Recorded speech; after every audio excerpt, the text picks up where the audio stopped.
Hi, this is Nick from Pluto 7, and welcome back to AI Minute. Today we're going to be talking about document AI. So let's put a minute on the clock and jump in.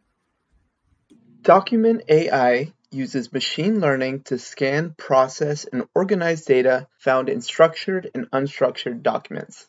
Documents can include forms, records, invoices, emails, and even handwritten notes.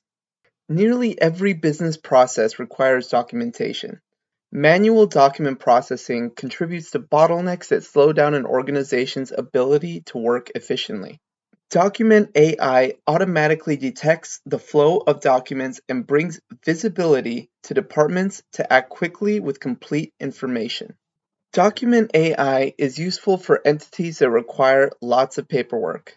In healthcare, processing documentation quickly and accurately can save lives and improve the customer experience.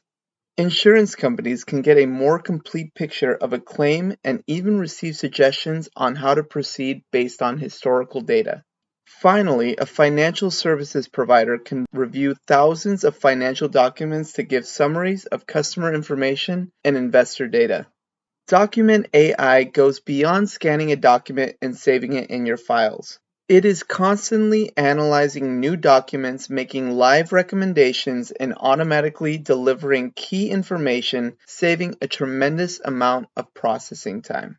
To learn more about Document AI, reach out to us at pluto7.com.